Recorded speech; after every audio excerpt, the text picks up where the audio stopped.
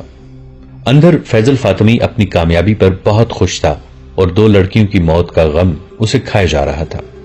اسے رجب کے انجام کا ابھی علم نہیں تھا۔ اس نے کہا، رجب کو وہاں سے نکالنا ضروری ہے۔ اس نے علی بن سفیان اور صلاح الدین ایوبی کے قتل کا کچھ انتظام کیا تھا جس کا مجھے ابھی علم نہیں کہ کیا تھا۔ اس نے غالباً فدائیوں سے معاملہ طے کیا ہے۔ یہ دونوں قتل اب بہت ضروری ہو گئے ہیں۔ اب ہمیں کوئی نیا منصوبہ بنانا ہے۔ میں دوسرے ساتھیوں سے بات کر کے تمہیں کل بتاؤں گا۔ ابھی آرام کرو، مجھے واپس جانا ہے۔ صلاح الدین ایوبی کو آپ پر اعتماد ہے؟ لڑکی نے پوچھا۔ اتنا زیادہ کہ اپنی ذاتی باتوں میں بھی مجھ سے مشورہ لیتا ہے، فیضل فاطمی نے جواب دیا۔ مجھے پتا چلا ہے کہ اعلیٰ حکام میں صلاح الدین ایوبی کے وفاداروں کی تعداد بہت زیادہ ہے، لڑکی نے کہا، اور فوج بھی اس کی وفادار ہے۔ یہ صحیح ہے، کماندار جو وہاں موجود تھا بولا۔ اس کا سراغ رسانی کا محکمہ بہت ہوشیار ہے، جہاں کوئی سر اٹھاتا ہے اس کی نشاندہی ہو جاتی ہے۔ اعلیٰ حکام میں 2 اور ہیں جو صلاح الدین ایوبی کے خلاف کام کر رہے ہیں، ان کے نام آپ کو محترم فیضل فاطمی بتا سکیں گے۔ فیضل فاطمی نے دونوں نام بتا دیے اور مسکرا کر لڑکی سے کہا، تمہیں اعلیٰ سطح پر ہی کام کرنا ہے، صرف 2 حکام کے درمیان چپقلش پیدا کرنی ہے اور 2 کو زہر دینا ہے جو تم آسانی سے دے سکو گی، مگر اب مشکل یہ پیدا ہو گئی ہے کہ تمہیں کسی محفل میں نہیں لے جا سکیں گے۔ تم پردہ نشین مسلمان لڑکی کے بھیس میں کام کرو گی ورنہ پکڑی جاؤ گی۔ ہو سکتا ہے میں تمہیں واپس فلسطین بھیج دوں اور کسی اور لڑکی کو بلا لوں جسے یہاں کوئی پہچان نہ سکے۔ میرا گروہ بہت ذہین اور سرگرم ہے، یہ سالاروں سے نیچے کمانداروں کی سطح کا گروہ ہے۔ یہ 4 آدمی جو تمہیں اتنی دلیری سے اٹھا لائے ہیں اسی گروہ کے افراد ہیں۔ ہم نے ایوبی کی فوج میں بے اطمینانی پھیلانی شروع کر دی ہے۔ قوم اور فوج کو ایک دوسرے سے متنفر کرنا ضروری ہے۔ اس وقت صورتحال یہ ہے کہ شامی اور ترک فوج مصری عوام میں اپنے اچھے سلوک، کردار اور لڑنے کے جذبے کی بدولت بہت مقبول ہیں اور عزت کی نگاہ سے دیکھے جاتے ہیں۔ سوڈانیوں کو شکست دے کر انہوں نے شہریوں کے دلوں میں عزت کا اضافہ کر لیا ہے۔ ہمیں فوج کی اس عزت کو مجروح کرنا ہے، سالاروں اور دیگر فوجی حکام کو رسوا کرنا ہے۔ اس کے بغیر ہم صلیبیوں اور سوڈانیوں کی کوئی مدد نہیں کر سکتے۔ باہر کا حملہ ناکام رہے گا، فوج اسے کامیاب نہیں ہونے دے گی۔ قوم فوج کا ساتھ دے گی۔ اگر اس وقت ایک طرف سے صلیبی اور دوسری طرف سے سوڈانی حملہ کر دیں تو قوم اور فوج مل کر قاہرہ کو ایسا قلعہ بنا دے گی جسے فتح کرنا ناممکن ہوگا۔ قاہرہ کو فتح کرنے کے لیے ہمیں زمین ہموار کرنی ہوگی، لوگوں کے ذہنوں میں وہم اور وسوسے اور نوجوانوں کے کردار میں جنس پرستی اور آوارگی پیدا کرنی ہوگی۔ مجھے بتایا گیا تھا کہ یہ کام 2 سال سے ہو رہا ہے، لڑکی نے کہا۔ خاصی کامیابی بھی ہوئی ہے، فیضل فاطمی نے کہا۔ بدکاری میں اضافہ ہو گیا ہے، مگر صلاح الدین ایوبی نے ایک تو نئے مدرسے کھول دیے ہیں، دوسرے مسجدوں میں خطبے سے خلیفہ کا نام نکال کر کوئی اور ہی رنگ پیدا کر دیا ہے اور لڑکوں کو عسکری تعلیم دینا شروع کر دی ہے۔ بات یہیں تک پہنچی تھی کہ ان 4 آدمیوں میں سے ایک آیا اور فیضل فاطمی سے کہا، ابھی باہر نہ جانا، کچھ گڑبڑ ہے۔ فیضل فاطمی گھبرا گیا، اس آدمی کے ساتھ باہر چلا گیا، ایک اونچی جگہ پر چھپ کر دیکھا۔ آدھی رات کے پورے چاند نے باہر کے ماحول کو روشن کر رکھا تھا۔ اس نے کہا، تم لوگوں نے بے احتیاطی کی ہے، یہ تو فوجی معلوم ہوتے ہیں، گھوڑے بھی ہیں، تم چاروں طرف سے دیکھو میں کدھر سے نکل سکتا ہوں۔ میں دیکھ چکا ہوں، اس آدمی نے جواب دیا، یوں نظر آتا ہے جیسے ہم مکمل گھیرے میں ہیں۔ اب وہیں چلے جائیں، مشعلیں بجھا دیں، وہاں سے نکلنے کی غلطی نہ کریں، وہاں تک کوئی نہیں پہنچ سکے گا۔ فیضل فاطمی کھنڈروں میں غائب ہو گیا اور یہ آدمی جو پہرا دے رہا تھا بلند جگہ سے اتر کر اندر کو جانے کی بجائے دیواروں کے ساتھ ساتھ چھپتا باہر نکل گیا۔ باہر کا یہ عالم تھا کہ 50 کے قریب پیادہ فوجی تھے اور 20-25 گھوڑوں پر سوار تھے۔ انہوں نے سارے کھنڈر کو گھیرے میں لے لیا تھا۔ یہ پہرا دار ان تک گیا اور ایک فوجی سے پوچھا، علی بن سفیان کہاں ہیں؟ اسے بتایا گیا تو وہ دوڑتا ہوا گیا۔ اس دستے کی کمان علی بن سفیان خود کر رہا تھا، اس کے ساتھ احمد کمال تھا۔ پہرا دار نے انہیں کہا، اندر کوئی ایسا خطرہ نہیں، آپ کے ساتھ 2 آدمی بھی کافی ہیں، میرے ساتھ آئیں۔ یہ پہرہ دار ان 4 آدمیوں میں سے تھا جنہوں نے لڑکی کو اغوا کیا تھا۔ علی بن سفیان نے 2 مشعلیں روشن کرائیں۔ احمد کمال اور 4 عسکریوں کو ساتھ لیا، 2 کے ہاتھوں میں مشعلیں دیں۔ سب نے تلواریں نکال لیں اور اس آدمی کے ساتھ کھنڈر میں داخل ہو گئے۔ انہوں نے دیکھا کہ کوئی آدمی کسی طرف سے آیا اور دوڑتا ہوا اندر کی طرف چلا گیا ہے۔ علی بن سفیان کے رہنما نے کہا، یہ ان کا آدمی ہے، وہ اندر والوں کو خبردار کرنے چلا گیا ہے، اب تیز چلیں۔ وہ سب دوڑ پڑے۔ اگر یہ لوگ رہنما کے بغیر ہوتے تو ان بھول بھلائیوں میں بھٹک جاتے یا ڈر کر وہاں سے بھاگ آتے۔ رہنما کے ساتھ وہ بڑی اچھی رفتار سے جا رہے تھے۔ کسی طرف سے ایک اور آدمی دوڑتا آیا۔ اس کی انہیں یہ آواز سنائی دی، میں ادھر جا رہا ہوں، تیز چلو۔ یہ رہنما کا ساتھی تھا۔ وہ اس چٹانی کمرے میں پہنچ گئے جس سے سیڑھیاں نیچے اترتی تھیں۔ نیچے سے انہیں آوازیں سنائی دیں، ہمارے ساتھ دھوکا ہوا ہے، یہ دونوں ان کے آدمی ہیں۔ پھر تلواریں ٹکرانے کی آوازیں سنائی دیں اور یہ آواز بھی آئی، اسے بھی ختم کر دو، یہ گواہی نہ دے سکے۔ علی بن سفیان اور احمد کمال مشر برداروں کے پیچھے دوڑتے پھلانگتے نیچے اترے۔ اس کمرے میں پہنچے تو وہاں خون بہ رہا تھا۔ لڑکی پیٹ پر دونوں ہاتھ رکھے بیٹھی ہوئی تھی۔ فیضل فاطمی کے ساتھ جو کماندار تھا وہ ایک اور آدمی فیضل فاطمی اور ایک پہرہ دار سے لڑ رہے تھے۔ علی بن سفیان نے فیضل فاطمی کو للکارا۔ فیضل فاطمی نے جب اپنے خلاف بہت سی تلواریں دیکھی تو اس نے تلوار پھینک دی۔ احمد کمال نے دوڑ کر لڑکی کو سنبھالا۔ اس کا پیٹ چاک ہو چکا تھا۔ احمد کمال نے فرش پر بچھے ہوئے بستر سے چادر اٹھا کر لڑکی کے پیٹ پر کس کر باندھ دی اور علی بن سفیان سے کہا، مجھے اجازت ہو تو اسے باہر لے جاؤں۔ علی بن سفیان نے اسے اجازت دے دی۔ احمد کمال نے لڑکی کو بازوں پر اٹھا لیا۔ وہ سخت تکلیف میں تھی، پھر بھی اس نے مسکرا کر احمد کمال سے کہا، میں نے فرض پورا کر دیا ہے، تمہارے مجرم پکڑوا دیے ہیں۔ فیضل فاطمی اور لڑکی کو اغوا کرنے والے 4 میں سے 2 آدمیوں کو گرفتار کر لیا گیا۔ باقی 2 آدمی اور ایک کماندار جو فیضل فاطمی کے ساتھ تھے علی بن سفیان کے آدمی تھے۔ یہ ایک ڈرامہ تھا جو فیضل فاطمی کو موقع پر گرفتار کرنے کے لیے کھیلا گیا تھا۔ لڑکی نے پورا تعاون کیا لیکن زخمی ہو گئی۔ یہ ڈرامہ اس طرح تیار کیا گیا تھا کہ لڑکی سے وہ خفیہ الفاظ معلوم کیے گئے جو اس کے گروہ کو ایک دوسرے کو پہچاننے کے لیے استعمال کرنے تھے۔ لڑکی نے یہ بھی بتا دیا تھا کہ اس نے فیضل فاطمی کے پاس جانا تھا۔ علی بن سفیان نے اپنے 3 ذہین جاسوس استعمال کیے جس میں ایک کماندار کے عہدے کا تھا۔ انہیں خفیہ الفاظ بتائے گئے اور کہا کہ وہ فیضل فاطمی تک رسائی حاصل کریں اور اسے بتائیں کہ 3 میں سے ایک لڑکی یہاں آ گئی ہے، لیکن وہ فلاں مکان میں قید ہے جہاں سے اسے نکالا جا سکتا ہے۔ انہیں یہ بھی بتایا گیا کہ وہ فیضل فاطمی کو رجب کا جھوٹا پیغام دیں کہ اس لڑکی کو بچاؤ اور اپنی کارروائیاں تیز کر دو۔ دوستو، آج کے لیے اتنا ہی۔ اسی کہانی کی اگلی قسط کے ساتھ بہت جلد حاضر ہوں گے۔ نیچے کامنٹ سیکشن میں اپنی رائے کا اظہار ضرور کیجیے گا۔ ہمارے اس چینل کو سبسکرائب کر کے نیچے موجود بیل آئیکن کو بھی ضرور کلک کیجیے گا۔ اگلی ملاقات تک کے لیے ہمارا اور آپ کا اللہ نگہبان۔